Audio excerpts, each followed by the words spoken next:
So what is going on, guys? I want to share with you a message, sales advice that I gave to my team this morning that took me from being an average closer, a below average closer, failing hard in this industry, selling 3, 4, 5 policies maybe per week, and took me to making less phone calls, making less dials, getting less presentations, and making more money, but ultimately closing more deals. The advice I'm about to share with you is exactly how I sold 10 policies last week, and I just cracked 11 policies this week, and I'm just in the game with you guys. I'm an agent, I'm doing the hard work, and I just want to share with you and document I am not different than you. There's some things that I do differently, and I want to share with you what I do differently, and ultimately give you the advice that helps me go from becoming a terrible salesman, not making any money, to becoming a effective closer. Ultimately, the more we close, the more we make, and ultimately, there is a huge pandemic right now. I'm seeing this of bad sales individuals, and if you can separate yourself, just become a little bit better, you'll make way more money than everyone else. And here's how you do it. The advice that I gave to my team today is one of the biggest mistakes that I made as a new agent.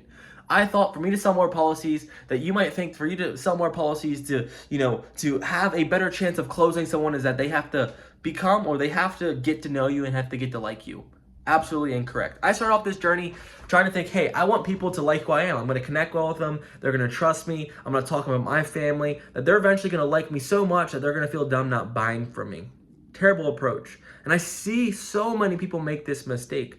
I thought, John, I spent 35 minutes with you talking about my horses down in Texas, and you had horses down in Oklahoma. We should do business together. Nope. Came time to sell on the policy. All right, I'll talk to you later, Peter. Thank you. You're not the expert.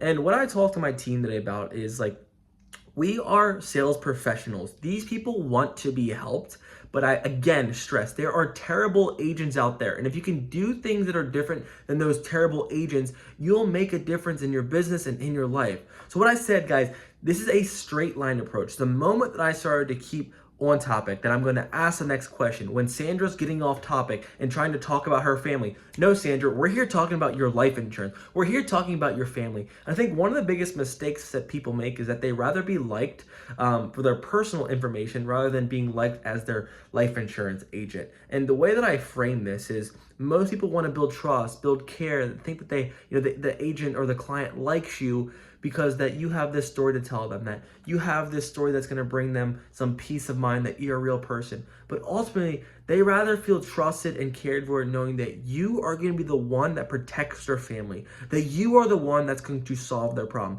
that you are the one who is going to listen to them and listen to their life and then help them make a decision.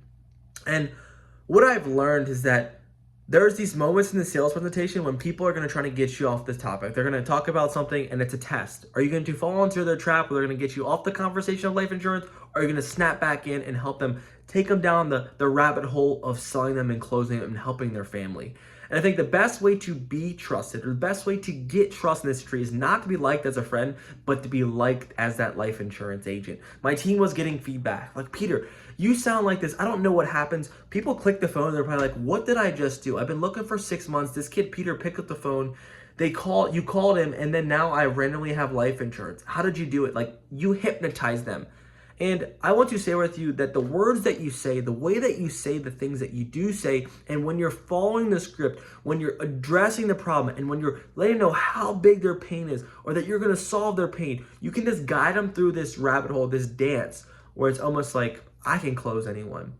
But the moment that you go off track, talk about something that's irrelevant, is that they snap out of it. They're like, I'm talking about my farm. I don't need life insurance, and they're not as hypnotized. Your words are powerful. And one of the most important things that you can learn, one of the most important skills that you can learn, is how to use your skill of sales to influence someone. How to say words to make someone buy is one of the most incredible decisions and one of the hardest things to do, but that's sales. And I want to share with you how you do it. I went from being that guy who wants to be liked, who wants to be friendly, who wants to talk all day about Miss Karen's cats. Oh, nice, your cats.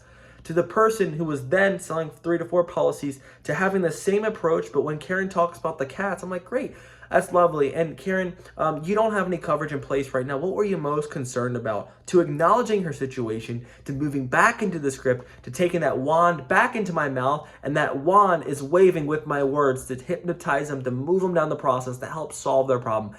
Write this down. I told my team to write this down. Time kills deals.